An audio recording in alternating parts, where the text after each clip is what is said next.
ద్వారాలు తెరిచినట్టయింది. ఛాలెంజ్ మోడల్లో ప్రాజెక్టులు చేపట్టేందుకు రాష్ట్రం పూర్తి సంసిద్ధంగా ఉంది. ఇతర రాష్ట్రాలతో పోటీపడి chemical park, mega textile park, city economic reasons, university township వంటి ప్రాజెక్టుల్ని సాధించుకోగలమన్న విశ్వాసం మాకుంది. సిటీ ఎకనామిక్ రీజన్స్ ప్రాజెక్టులో పోటీ పడేందుకు విశాఖపట్నం ఎకనామిక్ రీజన్ ప్లాన్ ను ఇప్పటికే సిద్ధం చేశాం. విజయన్ స్వర్ణాంధ్ర 2047 అమలుకి ప్రాంతీయ ఆకాంక్షల్ని నెరవేర్చేందుకు, సమ్మిళిత అభివృద్ధి సాధించేందుకు మా ప్రభుత్వ ప్రాంతీయ అభివృద్ధి విధానాన్ని అవలంబిస్తోంది.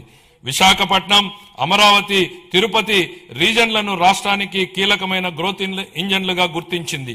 నీతి ఆయోగ్తో కలిసి Visakhapatnam economic reason economic master plan ని తయారు చేశాం. శ్రీకాకుళం, పార్వతీపురం, మన్యం, విజయనగరం, విశాఖపట్నం, అల్లూరు సీతారామరాజు, అనకాపల్లి, పోలవరం, కాకినాడ, తూర్పుగోదావరి, డాక్టర్ బిఆర్ అంబేద్కర్ కోనసీమ జిల్లాలు దీని పరిధిలోకి వస్తాయి. దీనిలో మొత్తం 7 గ్రోత్ డ్రైవర్లు ఉన్నాయి. మ్యానుఫ్యాక్చరింగ్, సర్వీసెస్, మౌలిక వసతులు, పట్టణీకరణ, వ్యవసాయ రంగాల్లో 41 హై ఇంపాక్ట్ ప్రాజెక్టులు ఏర్పాటైతాయి. వాటికి అవసరమైన నిధుల్ని కేంద్ర ప్రభుత్వం, ప్రైవేటు రంగాల నుంచి సమకూర్చుకుంటాం.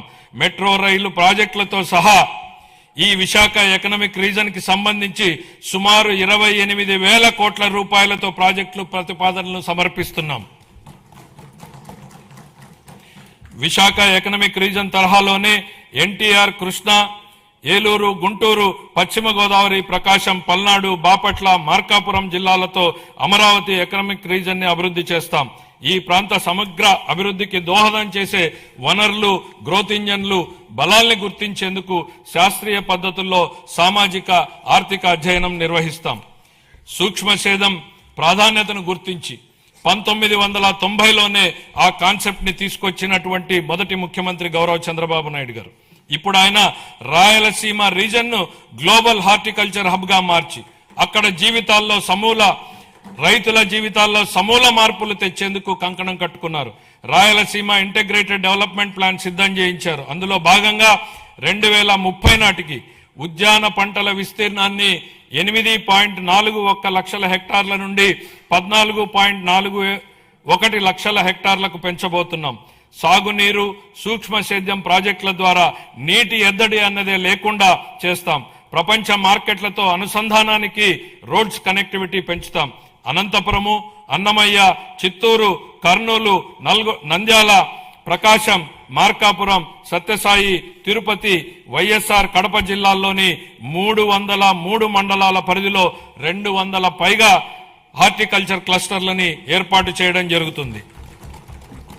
ఇందులో product perfection, forward and backward integration, మొత్తం వాల్యూ చైన్ లో ప్రపంచవ్యాప్తంగా ఉన్న అత్యుత్తమ విధానాల్ని అమలు చేయడం వంటి ప్రణాళికలో భాగం. ఈ ప్రాజెక్టు వల్ల ఉత్పాదకత గణనీయంగా పెరుగుతుంది. ఉద్యాన ఉత్పత్తులకు మంచి ధర లభిస్తుంది. లక్షల మంది రైతులకు లబ్ధి చేకూరుతుంది. వ్యవసాయేతర రంగాల్లో ప్రత్యక్షంగా 9 లక్షల ఉద్యోగాలు లభిస్తాయి. రాయలసీమపై వెనుకబడిన ప్రాంతం అన్న ముద్ర తొలగిపోతుంది. రాయలసీమ పేరు చెప్తే మిగులు అన్న మాట తప్ప కొరత అన్న మాట వినపడదు. ఈ ప్రాజెక్టుకు సంబంధించి 30,000 కోట్ల రూపాయలతో ప్రతిపాదనల్ని సమర్పిస్తున్నాం. అప్పుల గురించి మాట్లాడుతున్న ప్రతిపక్ష మిత్రులకి ఒక విషయం గుర్తు చేయదలుచుకుంటున్నాను. మాకు 9.74 లక్షల కోట్ల రూపాయలని అప్పు మిగిల్చి వెళ్ళింది మీ ప్రభుత్వమే.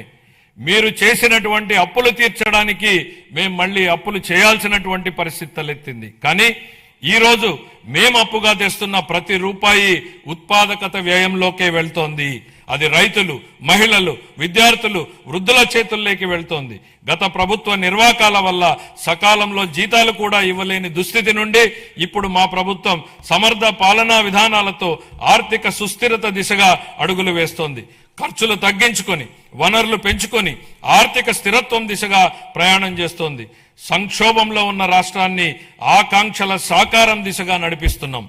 మా అభివృద్ధి వ్యూహంలో అత్యంత కీలకమైనటువంటిది సాగునీటి రంగానికి బడ్జెట్ అధిక ప్రాధాన్యతనిస్తోంది.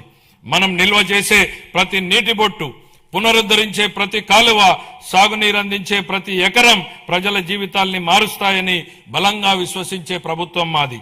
వాతావరణ మార్పులు, వర్షపాతంలో అనూహ్యమైనటువంటి హెచ్చుతగ్గులు వంటివి ఋతుపవనాలపై పూర్తిగా భరోసా ఉండలేని పరిస్థితులు కల్పిస్తున్నాయి. అందుకే నీటి నిల్వ, సమర్థ పంపిణీపై ఎక్కువ దృష్టి పెట్టాం. కేవలం ప్రాజెక్టులు కడితే సరిపోదు. భవిష్యత్ తరాలకు దీర్ఘకాలిక నీటి భద్రతను కల్పించేలా మన విధానాలు ఉండాలన్నది మా లక్ష్యం.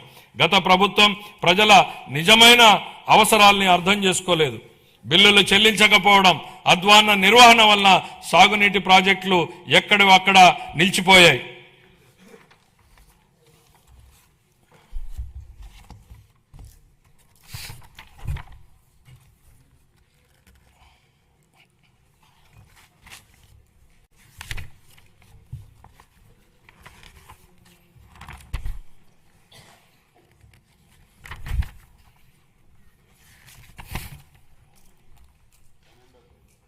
అంటే ప్రింట్ మారింది, కాపీ సడన్గా అందులో ఫిగర్స్ వచ్చింది.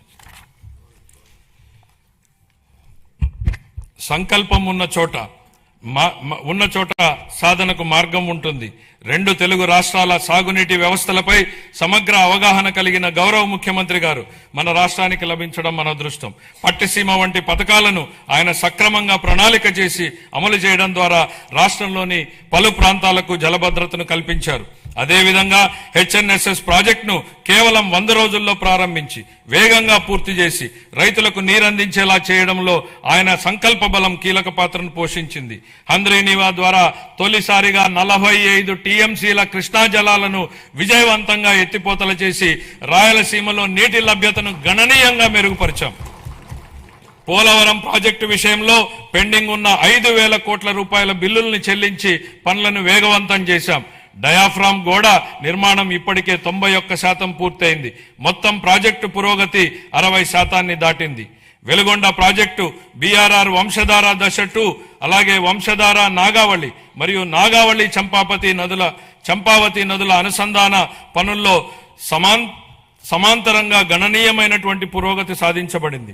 అదే సమయంలో రాష్ట్ర వ్యాప్తంగా విస్తృత స్థాయిలో చేపట్టిన ఆపరేషన్ అండ్ మెయింటెనెన్స్, ఎస్డిఎంఎఫ్ మరియు ఎఫ్డిఆర్ పనులు సాగునీటి వ్యవస్థలను స్థిరీకరిస్తున్నాయి.